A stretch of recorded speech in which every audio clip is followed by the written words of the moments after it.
character on. So if you could just introduce yourself and how you were associated with Warner Brothers at the time.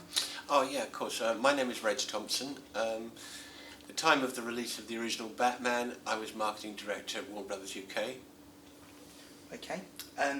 What was, in your opinion, the biggest challenge for marketing a comic character with generally darker undertones? That's a good question. At that period, I mean, I'd worked at Warner's through most of the 80s, and the sort of prevalence of comic characters as they are now wasn't the case then.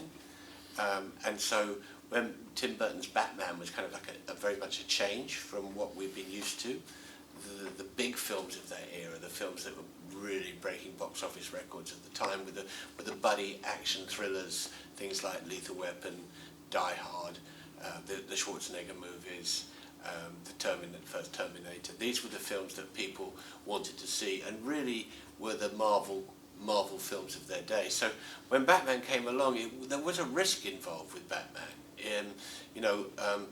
As a feature film, it hadn't been attempted since the early days of Adam West, when it was in the 60s, when Batman was a kind of kitsch joke, if you like.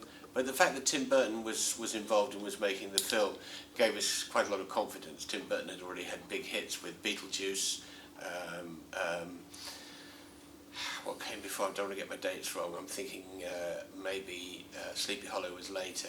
But Tim Burton had certainly already made himself in Hollywood and was a sort of bankable director. So we had the Bat logo, the very famous Bat logo, the gold kind of, I don't know how I describe it, like a kind of double-headed axe, which we decided was going to be the brand. And we weren't even going to use the word Batman. We were going to brand it. And one of the ideas we had was to actually, one of the sort of iconic moments in Batman, if you like, is when they project the bat symbol into the sky using the searchlight. So we did that, and we projected the bat symbol onto the side of the... we wanted to do it onto the Houses of Parliament, to Big Ben, but I don't think we were allowed to in the end, so I think we ended up doing it on Centre Point or something like that. But it got quite a lot of PR. And in those days, marketing and distribution, the way the film is sold to the public, was very, very different in many ways to the way films are sold today. Before the internet, before digital media, it was very much about attracting people's attention through visual media like posters, trailers, sides of buses, what they call ad shells, which are posters in bus stations, bus stops, PR. There were big chat shows at the time. Michael Parkinson, I'm not sure if Jonathan Ross had started then, I don't think he had. It's a while ago, so you have to forgive me. But making sure that we got the stars on television, people like Keaton and Nicholson, and we got them onto all the big chat shows. So we created this buzz and excitement. And remember, in those days, TV shows had much bigger audiences than they do today. I mean, double, triple the audiences. So if we could get good TV time, and we also did a lot of TV slots, ads and so forth, then we could build awareness pretty effectively. Okay. Did you, in 1989, foresee Batman becoming as popular as it did and has done ever since? Well, we certainly hoped it would be. I mean, it was a big budget movie. I can't remember the budget precisely, but these days, it's a $150 million plus movie. What it cost in those days, I can't remember. But relatively speaking, 35 million. It'd be more than that. It would be significantly more than that. So there was a lot of pressure on the studio. The film had to be a success, and it was the first. And I wasn't involved in those kind of strategic decisions, but I very much imagined that Warner Brothers hoped that there would be a franchise, which of course there proved to be. Was it always Jack Nicholson as a Joker? Because at this point he was quite an established actor. Quite established. He already won 2 Oscars. Was he always going to be the Joker, or did you have Jack, eyes on other people? as far as I'm aware, Tim Burton always wanted Jack Nicholson as the Joker. Was there any alternative plans for marketing that you didn't end up using, and if so, why not? That's an interesting... I mean, there always are. We always come up with a huge raft of plans. You know, you're asking quite a lot of my old memory to go back and remember I what we know, did use and what we yeah. didn't use. I remember, you know, using the spotlight of the bat symbol on the side of Skyscraper. I remember, you know, we got Jack Nicholson over. I remember him being in London and doing the chat show circuit. We bought what they call 64 sheet, 98 sheet, 96 sheet posters, which are these, you know, side of the road, when you go on a motorway, you'll see these huge poster sites. They're called 64 sheets, and the very big ones are 96 sheets. We got lots of those.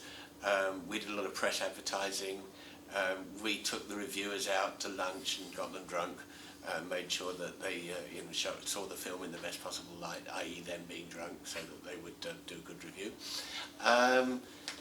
You know, there wasn't any of the social marketing. I think things that we might have wanted to do that we didn't do. We wanted to get the Batmobile over to London, drive it down Pall Mall, but we didn't have the money to do it, and we couldn't afford the shipping costs.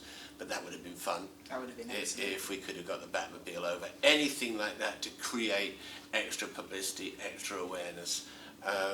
But, you know, the film was a big hit. I can't remember the box office, I'm afraid you'll have to tell me. It was, let me think, it was in the 100 millions, Yeah, roughly. it was a very big hit. Yeah. And obviously, as a result, you know, there were about 5 or 6, you know, Batman movies before the new Christopher Nolan franchise began. So, you know, it's been a money spinner for Warner Brothers without any doubt.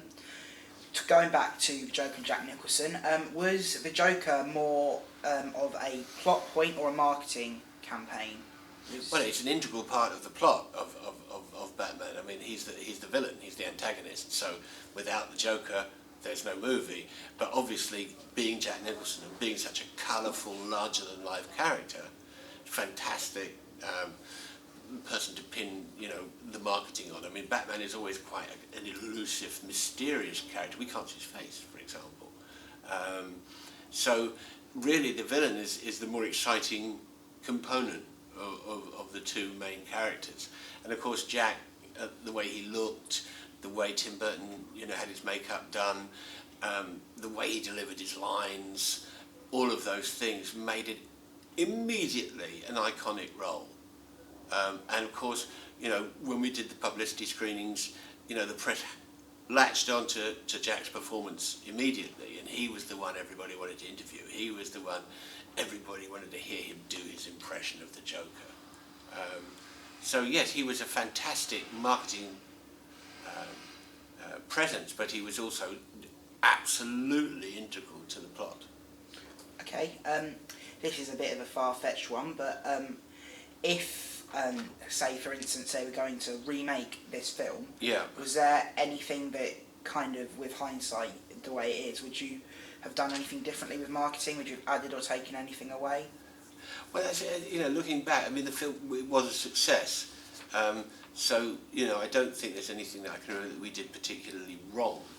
I think looking back, sometimes I kind of shudder at how kind of, what's the word, how kind of things, you know, there's been a huge advancement technologically since 1989, you know, and some of the quality of the posters that we printed, things like that, weren't as good as they should have been. You know, they weren't as sharp. The public don't really notice, but, you know, we do.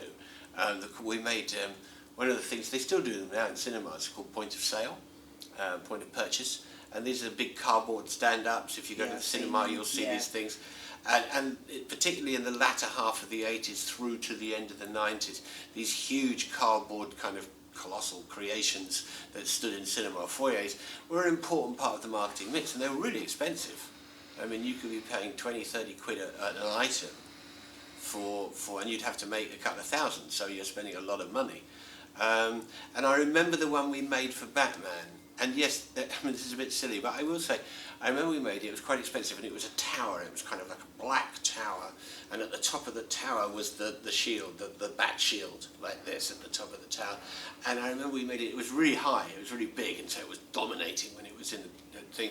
And I remember we didn't really, it wasn't well constructed enough, and therefore it bowed.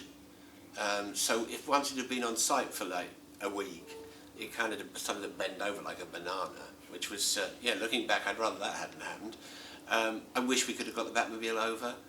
Michael Keaton did some good PR, but Jack was, more in demand. Tim Burton came over. We got Tim Burton over, and we did a big Batman party in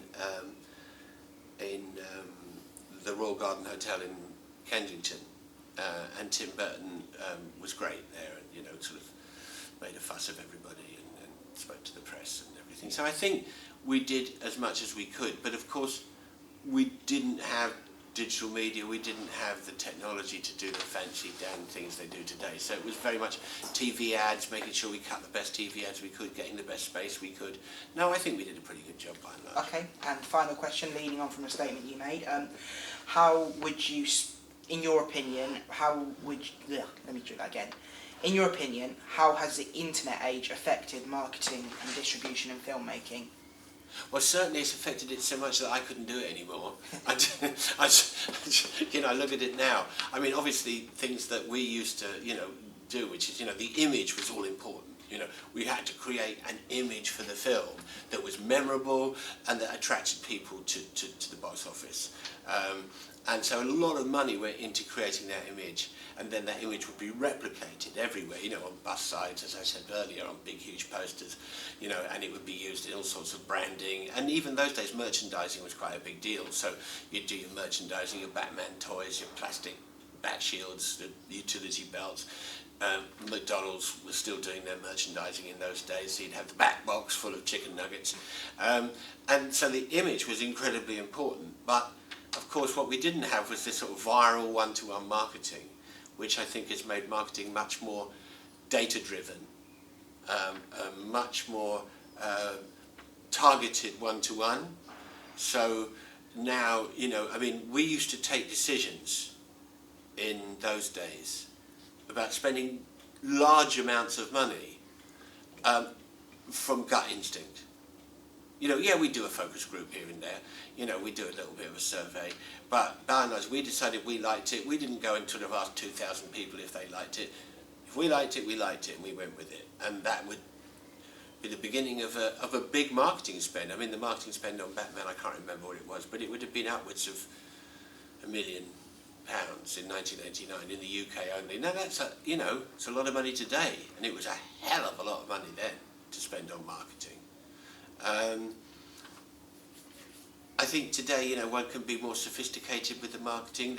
It's much more, audiences are much more divided. So, in those days, if we got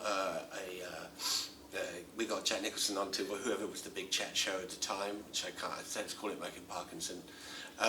He'd get an audience of 15, 16, 17 million people.